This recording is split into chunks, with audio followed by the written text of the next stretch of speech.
Chapter 13, Developing Others. Section 13A, Teamwork. 13.1, Team Building. Dynamic is a way of describing elements of a process or system. It is a term used to recognize constant change, activity, or progress.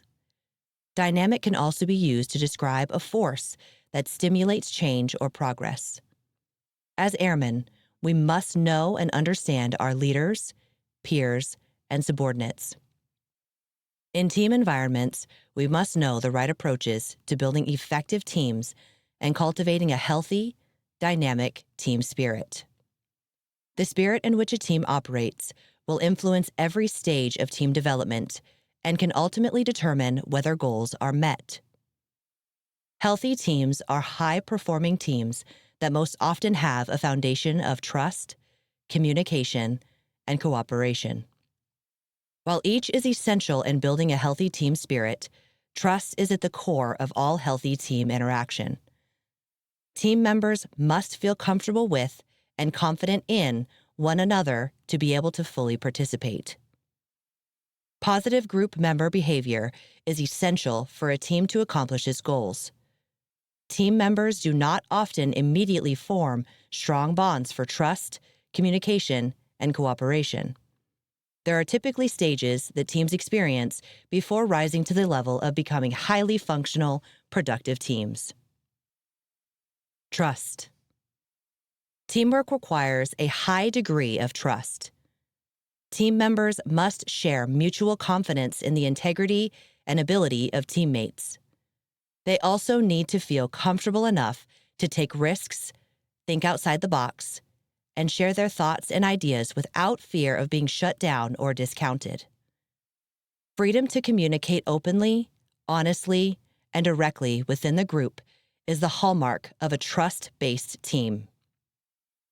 Individuals must understand the importance of utilizing effective communication skills to develop the level of trust needed for the teams to grow.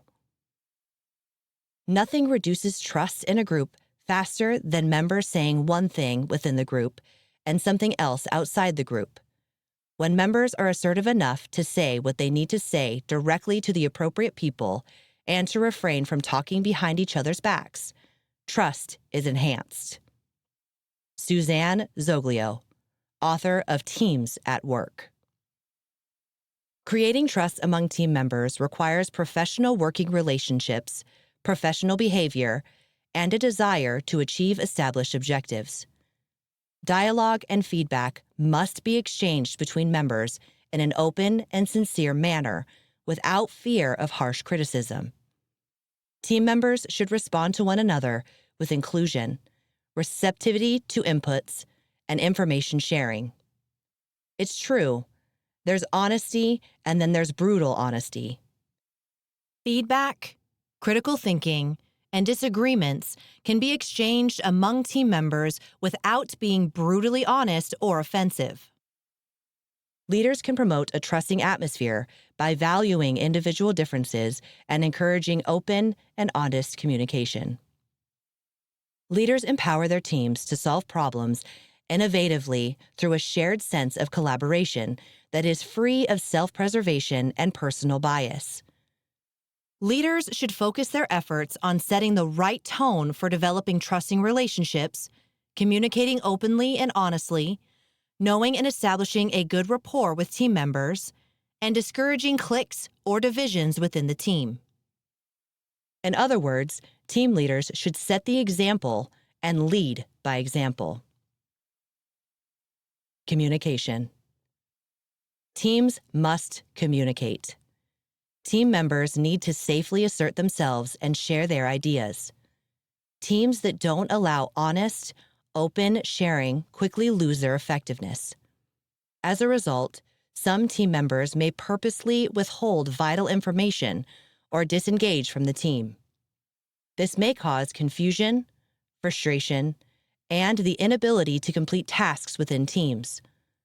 While sharing information between team members is essential in producing effective, well-thought-out plans, leaders must be willing to share information with team members.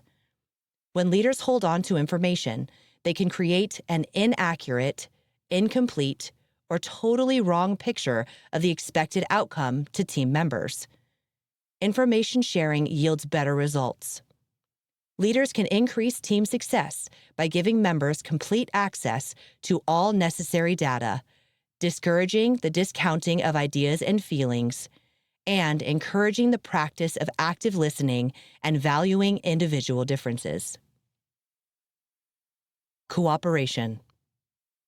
Cooperation is critical if teams are to combine diverse backgrounds, skills, and approaches to meet the challenges, customer requirements, and mission changes. Cooperation yields synergistic results and reduces the exerted effort it takes to reach a desired outcome. Leaders who encourage cooperation show team members that others have very important contributions to the goals of the team. Team members may also come to understand how dependent they are on one another in reaching mission objectives. Successful teams have few turf wars, little competitiveness, and an ability to forgive and forget. Cooperation breeds shared ownership for performance results and achieving objectives, increases team pride and a healthy team spirit. A sign that a team is not performing cohesively is when competition exists among team members. This may be observed when some team members attempt to outshine others to gain extra attention or credibility. When a member of a team demonstrates all-starring behavior, they may be experiencing a power struggle. To reduce power play behavior, leaders should re-emphasize each team member's specific roles and responsibilities, which eliminates potential barriers to cooperation. 13.2. Stages of team building. The typical stages or team dynamics that groups or teams experience are normal and often inevitable. The 4 stages most often experienced by teams are forming, storming, norming, performing. Forming. Forming is the initial period of uncertainty in which individuals try to determine their place on a team and establish or accept the procedures and rules of the team. When a team is forming, members cautiously explore the boundaries of acceptable group behavior in various ways. The forming stage is when the transition from individual to member status occurs and when a leader's guidance is tested, both formally and informally. Storming. During the storming stage, conflicts begin to arise as members tend to resist the influence of the team and rebel against accomplishing the task. Storming is probably the most difficult stage when some team members begin to realize the task is different and more difficult than they initially expected. Impatient about the lack of progress, but still too inexperienced to know much about decision-making or the scientific approach, members argue about just what actions the team should take. Team members may try to rely solely on their experience, thus resisting the need for collaboration with other team members. Regardless of tensions, during the storming stage, team members are beginning to understand one another. Norming. During the norming stage, team members establish cohesiveness and commitment, discovering new ways of working together and setting norms for appropriate behavior. During the norming stage, members reconcile competing loyalties and responsibilities and begin to accept the team ground rules, norms, their roles in the team, and the individuality of fellow members. Emotional conflict is reduced as competitive relationships become more cooperative. As the team begins to work out their differences, they focus more time and energy on the team objective. Performing. In the performing stage, the team develops proficiency in achieving its goals and becomes more flexible in its patterns of working together.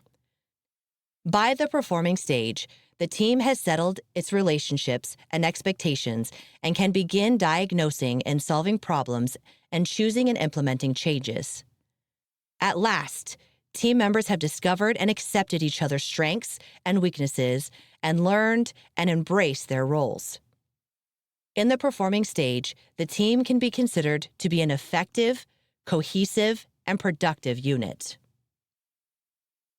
13.3. Conflict management.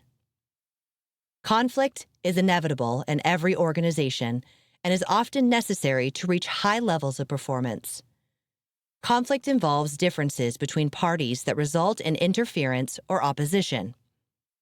Such differences can motivate for positive change or decrease productivity. Positive conflict results in addressing problems for a solution, greater understanding, and enhanced communication between individuals or groups. Conflict can be constructive when managed effectively. Conflict becomes destructive when it results in barriers to cooperation and communication, thus degrading morale and diverting attention away from the tasks. At times, managers tend to avoid conflict because of its negative repercussions. However, managing conflict effectively benefits the organization by reducing ambiguity and stimulating productivity. 13.4. Sources of conflict. Conflict is defined as frustration of an important concern, whether real or perceived. Many factors may result in or increase the probability of conflict within an organization. These factors manifest themselves in combination with other factors, making it potentially difficult to identify the specific source of the conflict. Conflict often originates with one or more of the following situations. Communication factors. Communication often gets the blame for problems that occur in the workplace. However, the real crux of the problem is more likely to be miscommunication. For example, communication may be occurring, sometimes even overcommunication occurs within an organization, but when the communication is misinterpreted, inaccurate, or incomplete, this leads to frustration and stress. For personnel to perform at their very best, they need constructive, comprehensible, and accurate information. Structural factors. It is likely that the larger the organization, the more people there will be to potentially cause and participate in conflict. Resources, whether scarce or under high demand, may generate conflict, as each party postures to compete for the resources. The more people interact, the more noticeable their differences become. When dealing with line staff distinctions, this can lead to disputes, partly because although people may attempt to participate, it does not necessarily mean their contributions are heard, valued, or accepted. Leaders should encourage employees to challenge the status quo, seek better ways of doing business, and continually improve processes. Also, rewards programs can potentially encourage and develop a healthy competition as long as the rewards aren't perceived as unfair, unjust, or biased in some way. Personal behavior factors. Conflicts can arise because of individual differences, such as goals and objectives, perceptions, values, and personalities. If we align our personal needs and values with the overall United States Air Force mission, we will be more aptly willing to change, set aside self-interests, listen to the ideas of others, and reduce conflict. Although not always easy, striving to align personal values with United States Air Force values can reduce conflict that arises based on differences that exist in the workplace. Differences can be perceived as threats, weaknesses, or stressors in the workplace. Focusing on diversity through strengths that contribute to the organization in different ways can help reduce criticism and avoid conflict. Addressing issues through a realistic or even positive perspective, rather than being based on emotion, will lead to fewer arguments and more professionally driven performance. Personality conflicts and differences among employees will always exist, but the way we respond to them does not have to be unprofessional or disruptive to the organization. 13.5. Conflict management techniques. There are a few techniques that can be used to minimize the impact that workplace conflict can have on individuals and on the organization. When considering the degree of cooperation and the degree of assertiveness of those involved, leaders can determine how to categorize conflict and how to best manage it.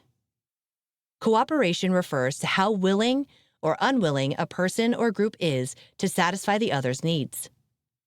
Assertiveness refers to how passive or active a person is in addressing the conflict. Using an approach addressed by Dr. Kenneth Thomas, author of Conflict and Negotiation Processes in Organizations, there are 5 major conflict management styles and categories, defined based on the levels of cooperation and assertiveness associated with any given situation. Competing, forcing, high assertiveness, and low cooperativeness. The competing, forcing style attempts to overwhelm an opponent with formal authority, threats, or the use of power. Collaborating, high assertiveness, and high cooperativeness. The collaborating style uses an attempt to satisfy the concerns of both sides through honest discussion. Creative approaches to conflict reduction, such as sharing resources, may actually lead to both parties being materially better off. For the collaborating style to be successful, trust and openness are required of all participants. Collaborating involves behavior that seeks a win position for both groups. Accommodating, low assertiveness, and high cooperativeness. The accommodating style often simply consists of giving in to another person's wishes. Avoiding, low assertiveness, and low cooperativeness.